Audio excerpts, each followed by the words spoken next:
Hi, this is Dr. McClellan, and this video is about the analysis outline assignment. I'm going to talk about the assignment goals, the instructions, and then I'm going to move over to my example and show you what I mean. All right, so the goal for this assignment is to format your pre-writing into an outline with 5 sections and 3 to 4 levels of importance, with your body sections this time organized from most important to least important, so you can check your unity and coherence. So the reason we go from most important to least important in this outline is because this is an analysis outline, and analysis documents present the most important information first. And so that's why we want to go from most important to least important, major supporting detail. So once you've done all your reading assignments, open your unit's pre-writing assignment, save it as an outline, and then you want to format your pre-writing into a 5-section, 3-level outline with your body sections organized as most important to least important. Now the other different thing is the conclusion. So remember, your first section's your introduction, your last section's your conclusion, and then the 3 sections in the middle are your body. So what you want here, your concluding statement is the first sentence of your last section, and it recommends what you have written about your topic. So in other words, it's going to recommend whether or not this is a good career field or a good career choice. And that's a little different from what we did before. Okay, let's get into the document. So here's my outline. Well, it's not an outline yet. Here, remember, you have to get your sentences ready for the outline formatting, because you can't format the outline until you do. So you take off the subtitles and you take off all of the questions, and you're just left with your sentences. So the first thing I need to decide, number 1, am I going to leave the sentences about my topic here at the top in the introduction, or am I going to leave the sentences about the stance here? Well, remember in the last outline, I told you to put the specific sentences, the set of sentences that were the most specific sentences in your introduction, and then the more general sentences in the conclusion. So some of you used your sentences about your topic in your introduction section and the sentences about your stance in the conclusion section, and then some of you did the opposite. For this one, because you're writing a different type of conclusion, a different type of concluding statement, you need the ones that recommend this as a career. And if you look at mine, the sentences that do are the ones in my stance. The ones in my stance. So I'm going to cut and paste these sentences to the bottom of my section. And I'm actually going to move a sentence, go ahead and move a sentence, because I'm looking for a concluding statement.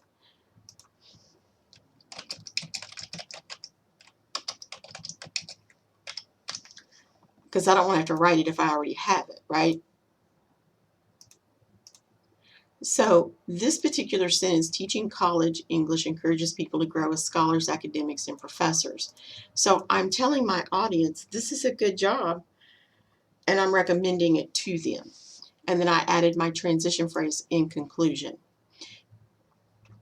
Okay. Now I need to move one more thing. I need to move my thesis statement down here. It needs to be the last sentence of my introduction, the last sentence of my introductory section. And there we go. The next thing is I need a title. So let's see, teaching college English, the best career choice. So remember, titles have to have a minimum of 3 words. They have to be at least 3 words long, and they need to describe what your essay is about. So you need to get a little bit of your tone and your purpose and your topic. So teaching college English, that's the best career choice. I like it. I highly recommend it. I have not used the word I, me, or you. I've used no pronouns except I've used just no pronouns, and I have correctly punctuated my title. Okay, now it is time to format my outline. So the reason we format, if it moves it all down and you got that big blank page, that's okay. And don't freak out, it's going to move around. Everything's going to move around as you format your outline. I noticed that several people actually type their outlines. Do not do that. Please format it. One of the main reasons is because people who type their outline tend to put every single thing on that left margin, and that's not what goes on the left margin. If you remember, the only thing that goes on the left margin is your essay's title, or what will be your essay's title. So I need to move everything over one more. Now I'm doing it this way. You can do it however you want to. So I'm going to move everything over one more. See how it moved it around again, and it even changed see how it's changed the size of the font? That's how the formatting works. Don't freak out when it happens. Now I need to move, and I do it like this. I do it in steps. You can take it section by section. I do it in a different way. You do what works for you as long as you get the same result. Now I need to, because that's the sentence that introduces my topic, I need to move all of these sentences over one more. So because I have an A section, I know, because I need 5 sections, I need an A section, a B section, a C section, a D section, and an E section, because I'm already thinking ahead to the next step. So I'm going to go ahead and take all of these sentences that are my minor supporting details, and I'm going to move them around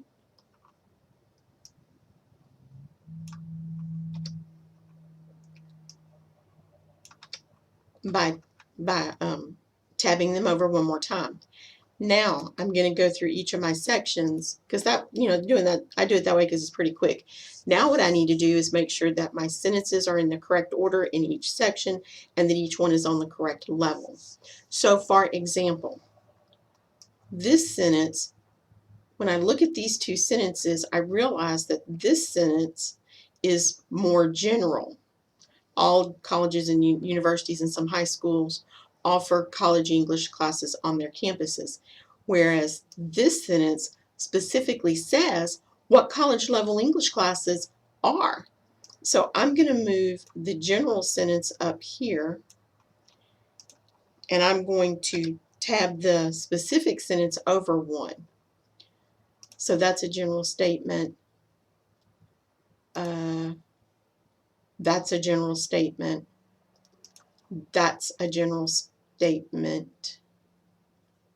You know what? I don't think it is. I think this statement supports that sentence, so I'm going to put that sentence over. Statements and sentences are the same thing, y'all. And then I'm going to leave my thesis statement at the second level. Do I need to change my introduction? I don't think so. I think, you know what? I think I am going to move this one. So I'm going to cut and paste it and see how that moved everything up. I think the sentence that I just copied and pasted will go in just fine right there. Oh, I know. I'm sorry about all the movement. It just works that way. So I need to move this one back because this needs to be section A. I need to move this one over because that's not section B. Okay, many people decide to teach English after they graduate with a master's degree in English and try teaching high school English classes. I need to put this one over one more because this sentence, this is a general sentence and this is a specific sentence, and so this sentence supports this sentence. See how it works? General and specific, general and specific. And then I'm going to go through and I'm going to look at the, my thesis statement. There we go. I'm sorry, my thesis statement got split up and that got moved around. See, if this has been happening to you, it happens to Dr. McClellan too. All right, let me make sure all these are in the right order. Yes, yes, yes. Okay, now they are. Okay, so in this section, I need to look. This is my topic sentence, and it's the one for pay and benefits. Now, this sentence is not about pay and benefits. It's a completely different sentence. It's not at all about pay and benefits. So that's my bad because I wrote it. That's my mistake because that's what I wrote on that section of my pre-writing. So I can do one of two things. I can add to this sentence so that it makes it this section's topic sentence, or I can just take it out.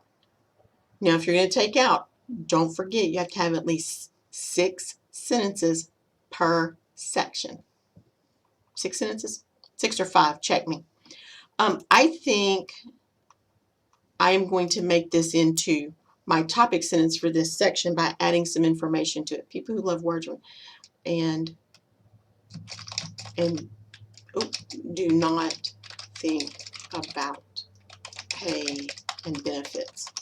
Okay, so I have said that people who love words and writing usually become English professors and do not think about pay and benefits. And I have 2 sentences here about pay, but I've also got some sentences here. And these are specific. Now, they're specific, and that's okay because this is a sentence, this is a general statement. But I think this would work better if I move this sentence up here. So I say people who love words become English professors and do not think about pay and benefits. And then I go directly into state-supported and private colleges and universities offer the pay and benefits they do to English professors because they try to hire the best people they can find. So that's a general statement. And then this is a specific statement about how much do those people make. Then I have a very specific statement about pay that went from nationwide to locally.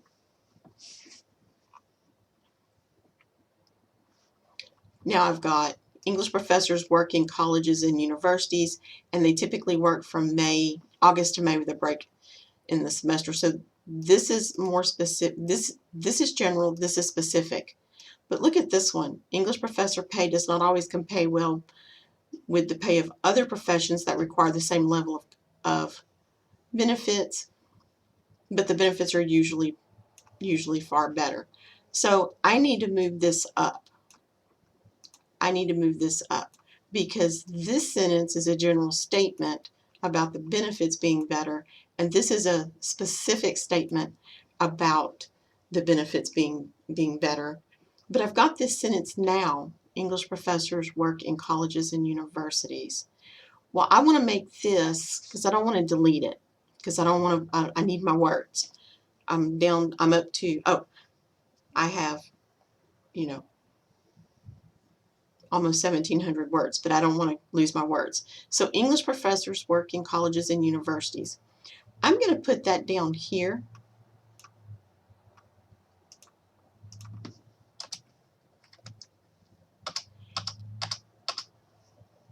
And I'm going to, let me go back. Okay. And I'm going to add to this. So these are about benefits, work in colleges and universities, which usually offer faculty free admission to I'm going to say all events. Sorry, I forgot a word. All campus events events, and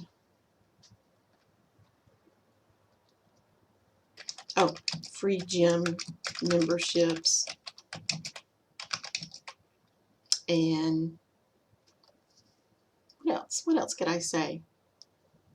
Which usually offer faculty free admission to all campus events, free gym memberships, and discounts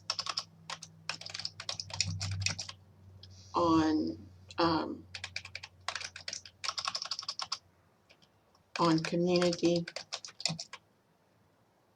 events.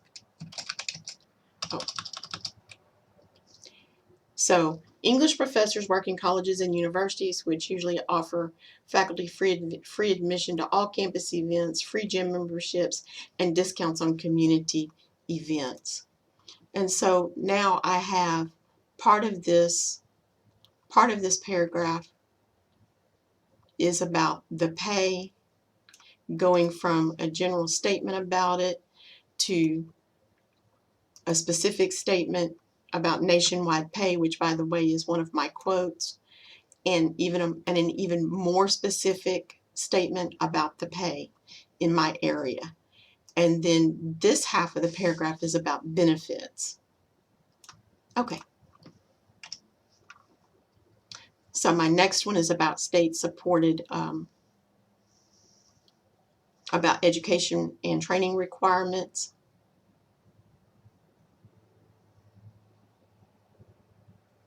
No, availability of jobs. This is job availability.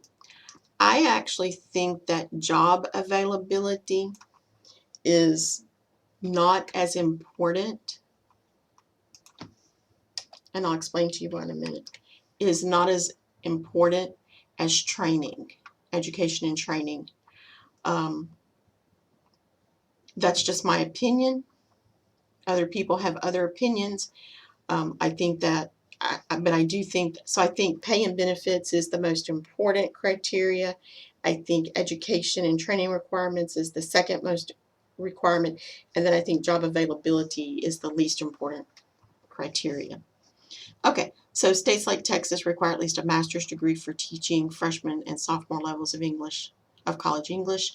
I think that makes a really good topic sentence. I get very specific here that what Texas requires.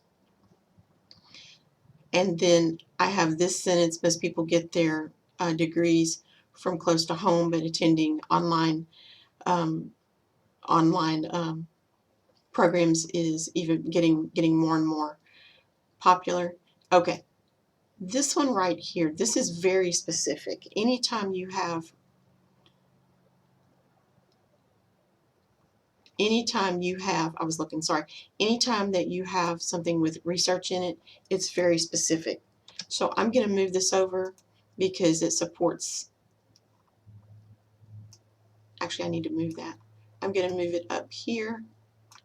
There we go. So Texas requires English professors to have. And then I'm saying here, from the beginning of colleges and universities, people have been required to have master's degree in their subject matter.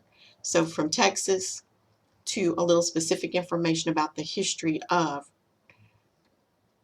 what kind of education and training this career requires. And then I need to, as I'm looking at this, so I get where people get their master's degree from, I have two sentences about what they have to have and why they have to have it. And I'm going to put that, I'm actually going to put that here in front of what Texas requires. So states like Texas require, and then I say English, I say what they require, and then I say it prepares them because it teaches them how to think critically. And then I'm going to go into what Texas requires, and then why Texas requires it, and then where most people get that requirement from. Now, I could change this a little bit and say most states require at least a master's degree. But I'm going to leave that like Texas in there because I want my reader, my audience, to to know that at some point, so they have a little preview that at some point this particular section is going to talk specifically about what Texas requires. Okay, state-supported and private colleges and universities hire English professors. So this is the job outlook. And I actually think that would be a better topic sentence, so I'm going to move that up there. So I'm explaining, hold on, I got to move some stuff around. There we go. So I'm explaining what the job outlook is. So freshman comp and sophomore lit classes are usually required for all students as part of a college's and universities' core curriculum. State-supported and private colleges and universities hire English professors. They look for the correct level of education and the most popular place to look for that. So this is very specific, so I'm going to move that to the right. And this is when, and this is how most people find those jobs. I wonder if I can move E up. There we go. And so here I'm down to my E section, my conclusion, grow. Most people look for jobs that benefit them. Most people get information from the journal, from the Chronicle of Higher Education and the Department of the U.S. Bureau of Labor Statistics.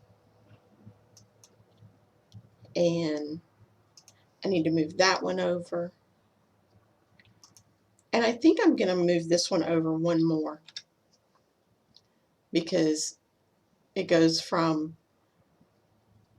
you know, people have considered that a good job for hundreds of years. Who does it work well from? A specific statement. And then a nice, I want to end with a nice statement about, again, the benefits of teaching college. And I like that they vary as much as the people who do it, because I want to leave my audience with the idea that this too, if they're interested in it, no matter who they are, this too can be something that they would like to do. Okay, and you can, so then you can leave your outline like this. I don't. I'm going to go back and I'm going to highlight all of it, and I'm going to make it all, you know me, I like Times New Roman. It's all going to be Times New Roman. It's all going to be size 12, and it's all going to be size, it's going to be a black font, and I don't italicize anything, and I don't boldface anything. I am going to leave the highlighting on it though, because it helps me. Okay, and so there's my outline. Contact me if you have questions.